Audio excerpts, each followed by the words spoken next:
When we watch a magician pull off like a really incredible illusion, there's this there's this unspoken agreement, right? Yeah, we totally know we're being tricked. Exactly. We know the lady isn't actually being sawed in half. The Mm. diversion, the costume, the smoke. I mean, it's all part of the show, and we willingly buy into it for the entertainment value. Right, because it's a performance. But what happens when that exact same mechanism, the diversion, the costume, the perfectly timed misdirection, what happens when that's applied not on a stage, but in the real world, like in business, regulation, and public money? Well, the stakes get a lot higher, obviously. Right. Because instead of a rabbit vanishing into a hat, what vanishes is accountability.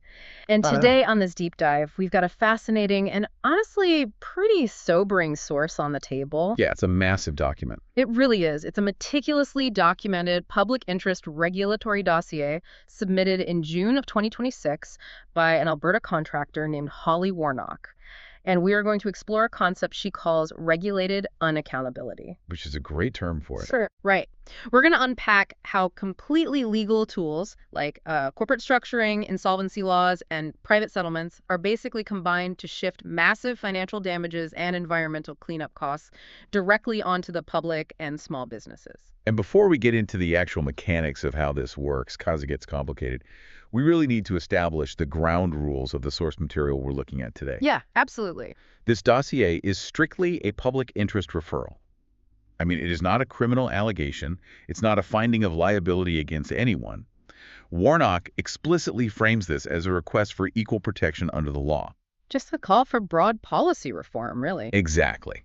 And to illustrate these massive systemic gaps, the dossier relies on the documented historical public record of one specific businessman, Bryce Lee Karl, using his operations as kind of a case study. So we are looking at the architecture of a legal loophole using a very specific public record as the blueprint. That's right. To understand how someone successfully navigates a system of regulated unaccountability, you first have to understand how they get past the bouncer, so to speak. Like, how do they gain the trust of lenders or the government or the small contractors in the first place? Yeah, the initial entry strategy. Right. And the dossier frames this brilliantly. It calls it wearing a wolf in an honest, rebellious cowboy costume. But how does a costume actually work in high finance? I mean, really? Well, it works because it leverages cultural shorthand.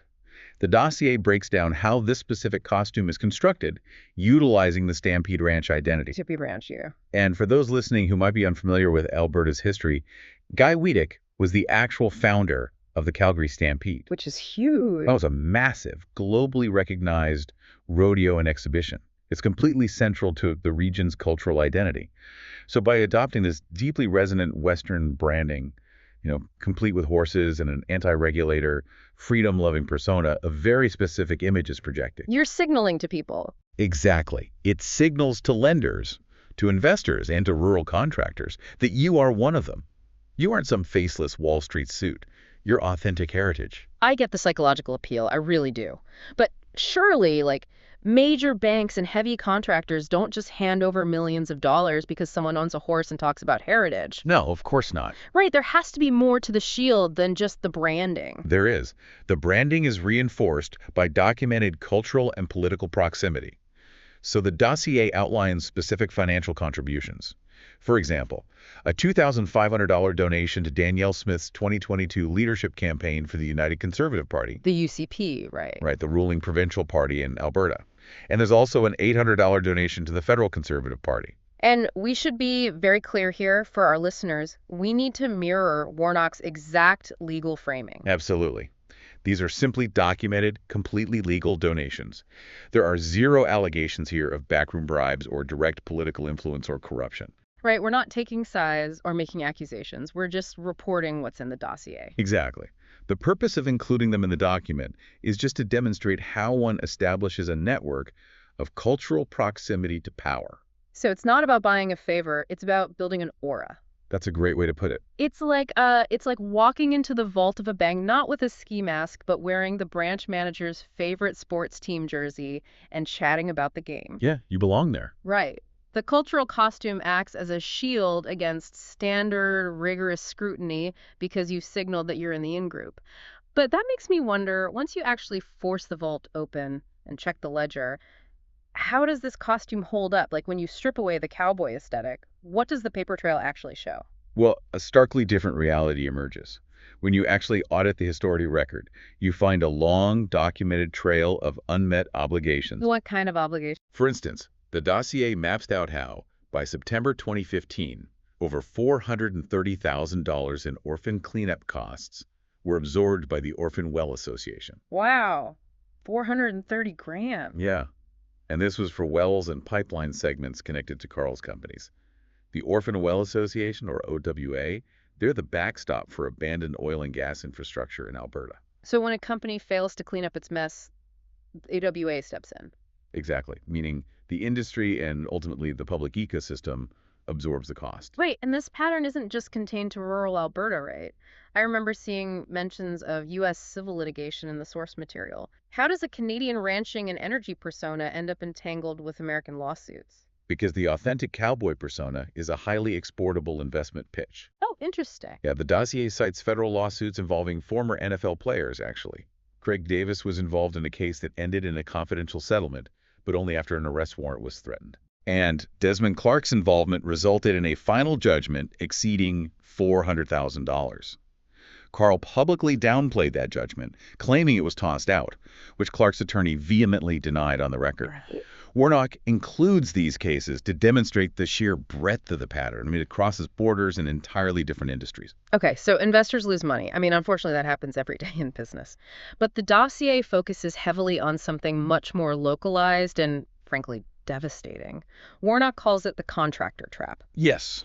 Break that down for me, because from what I read, it sounds like the system is almost weaponized against the working class. The contractor trap really is the absolute engine of regulated unaccountability. Think about the mechanics of heavy industry. A small business, say, a site prep or a civil construction company, they do the physical labor. Right, the guys in the dirt. Yeah. They pay their suppliers for the gravel, they fuel the heavy equipment, they carry the weekly payroll for their crew, and they remit taxes to the government. They take on all the immediate physical and financial risk to build the project. Okay, makes sense. But when they submit their invoice to actually get paid, they suddenly find themselves trapped. Trapped by what?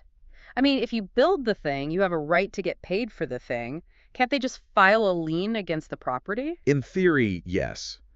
But here's where the mechanics of the law completely favor the sophisticated corporation over the laborer.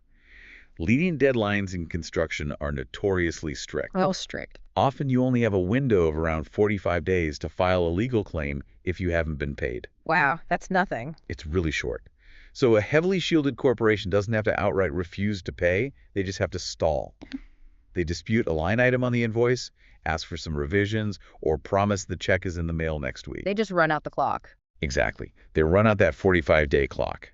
And once that lenient window closes, the contractor is suddenly just an unsecured creditor. They are trapped behind corporate shields, and if the company reorganizes or enters insolvency, the secured lenders, like the big banks, they get paid first. And the small contractor gets nothing. Basically nothing, yeah. That is infuriating. And, when these small business owners realize they've been played, the standard legal advice they get is always, well, just sue them. Right, which is so dismissive. It is. If you are a small contractor whose cash flow is already bleeding out because you covered the payroll for a job you weren't paid for, you can't afford a 5-year corporate litigation battle. Being told to sue an empty, heavily shielded corporate shell isn't justice. It's just an expensive delay tactic. It literally forces the victim to finance their own accountability. Which is exactly why this dossier exists. This isn't just an academic theory for Holly Warnock. She mapped this pattern because her own family lived it. Yeah, that part of the deep dive was tough to read. It's heartbreaking. They were dragged through years of immense financial stress, fighting for the mere survival of their business, all while her husband was battling kidney failure. Wow. Yeah. She includes a line in the dossier that grounds this entire document in human reality. She says, this is not revenge. This is memory with receipts. Memory with receipts. And pushed into hell and learn the exits. That line stuck with me, too. It transforms this from just a dry stack of PDFs into a human warning system. But honestly, it raises a massive logical problem for me. What's that? Well, if there is a documented trail of orphan wells, unpaid contractors, and cross-border litigation, Yeah. why aren't the government regulators sounding the alarm? Like, where is the oversight? Well, this is where we have to look closely at what an alarm actually looks like in practice, because Yeah. technically the authorities did sound an alarm. They did. Yeah. The Alberta Energy Regulator, the AER, they issued what are called Section 106 declarations. Section 106 is essentially a regulatory red flag. It publicly names the specific directors or individuals in control of a non-compliant company, making it incredibly difficult for them to register new energy assets. The AER issued these declarations, naming Bryce Lee Karl personally in 2015 and then again in 2018. So he was on the list. Yes. The explicitly stated goal of the AER panel was to publicly name him so the market was warned. But hold on, let's look at the timeline there. The AER names him on this red flag list in 2015. But the dossier documents that in the fall of 2024, which is 9 years later, a financial entity called Farm Lending Canada advanced $5 million to Karl's Stampede Ranch operation. Right. An operation that subsequently defaulted by June 2025.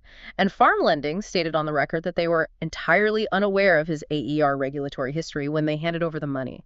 Are you telling me a major lender handing over $5 million just forgot to Google the guy? Well, it's a bit more complicated than that. Court documents later described Farm Lending's commitment letter as likely fraudulent or based on misleading representations. Oh, I see. But Warnock uses this whole situation to highlight the fundamental failure of the regulatory warning itself. I still don't get it, though. If the government posts a warning list to protect the market and a sophisticated lender doesn't find it, whose fault is that? Yeah. Is the warning hidden? Is it like a pharmaceutical side effect warning printed in microscopic gray font on the inside of the cardboard box? That is a highly accurate way to look at it, actually.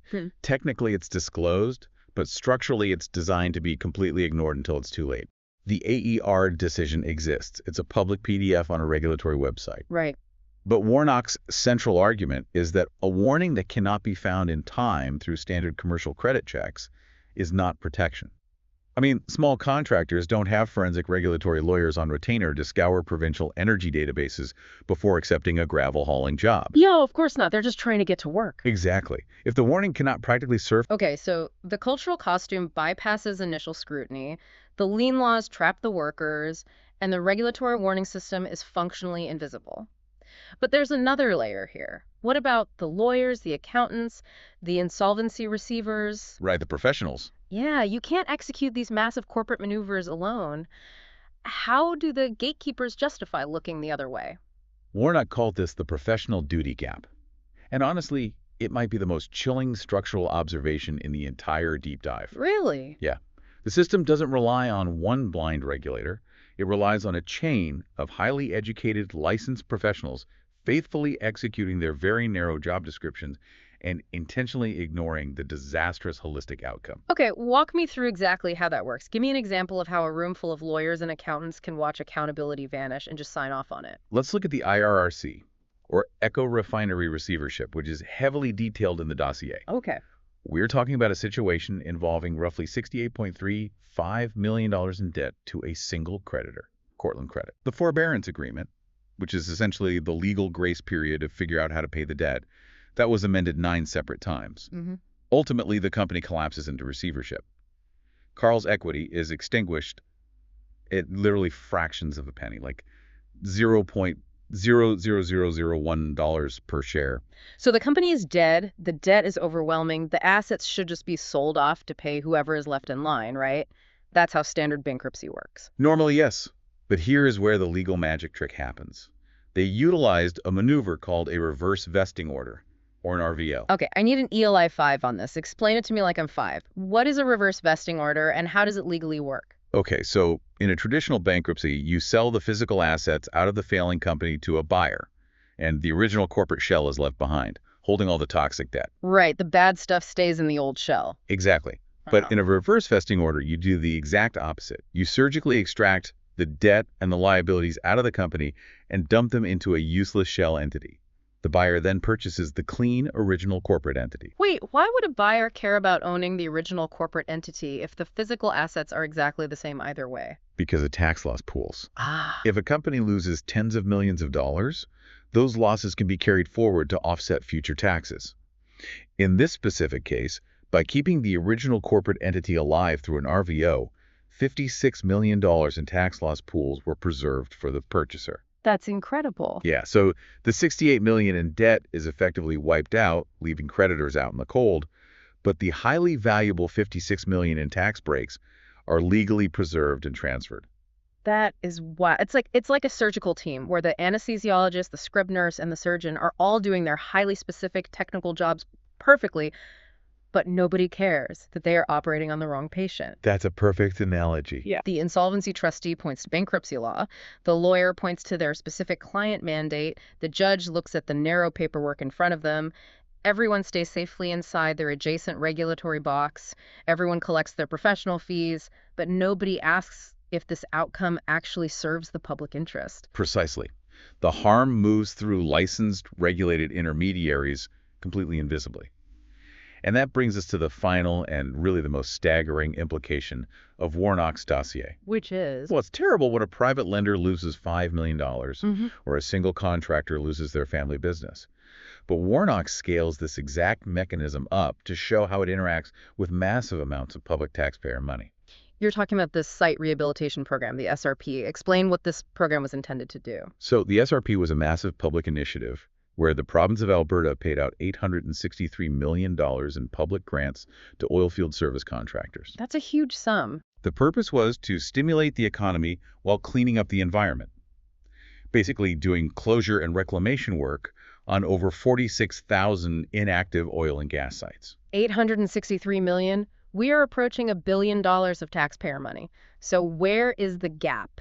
Because usually government spending of that scale is heavily audited and totally public. The gap is in the public visibility of the data. The government has an open data portal. You can go online right now and see the oil and gas licensees, the companies that own the wells, and you can see the specific sites that were cleaned up. But you cannot see the contractor payment layer.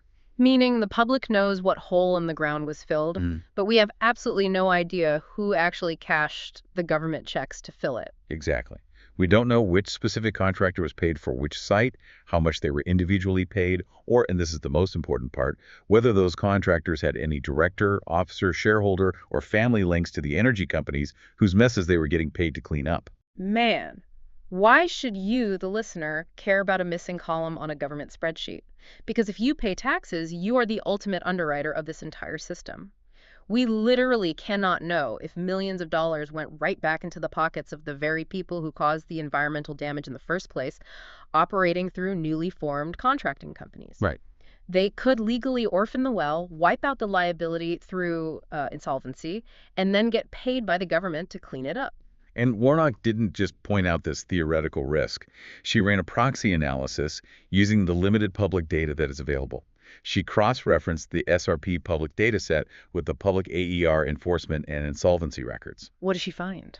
Her findings estimate that roughly 26.8% of the SRP sites were associated with licensees that had documented histories of enforcement, insolvency, or relying on the Orphan Well Association. Okay, let me do the math on that.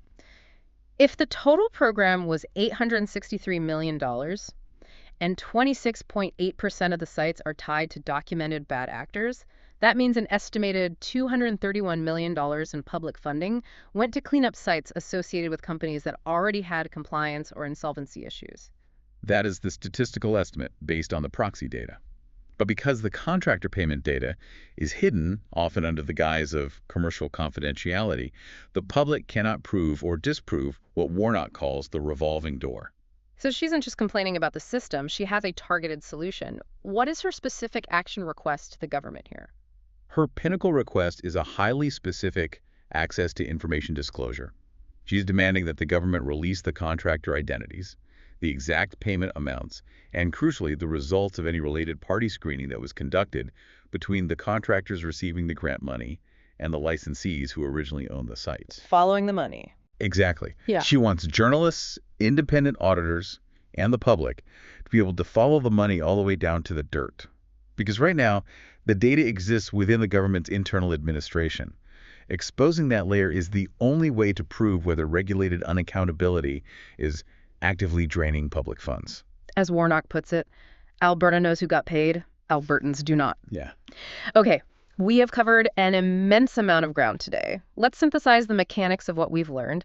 We explored the cultural cowboy costume, how branding and proximity to power disarm initial scrutiny. Right. We looked at the legal trap that catches working class contractors, utilizing strict lien deadlines to bleed out small businesses while preserving corporate assets. We also examined a regulatory warning system that operates in stealth mode, proving that a warning you cannot practically find is no warning at all.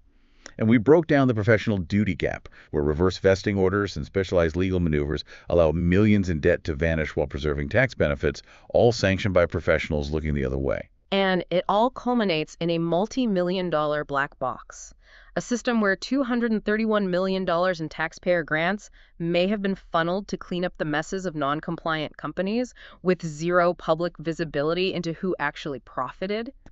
If there is one core insight to take away from Warnock's dossier, it is the true definition of regulated unaccountability. The most sobering realization isn't that the law is being broken. It is that the gaps in the law are being utilized so effectively, so precisely, that accountability is legally laundered. Wow. The system isn't broken. It is working exactly as it was currently designed to work, protecting the empowered, shielding the assets, and shifting the massive costs of environmental and financial damage onto the public, the taxpayers, and the small business owners. It's the ultimate magic trick. The damage happens right in front of our eyes, but by the time the smoke clears, the responsibility has completely vanished. Thank you for joining us on this deep dive. We've looked at the costumes, the legal trapdoors, and the financial misdirection, but I want to leave you with a final thought to mull over as you go about your day. If the legal and regulatory systems we build to protect the public can be this easily, legally reverse engineered to protect the very people causing the harm, are we simply facing a failure of bureaucratic compliance? Or do we need to completely redefine what a legal corporation is actually allowed to get away with before the magic trick becomes a crime?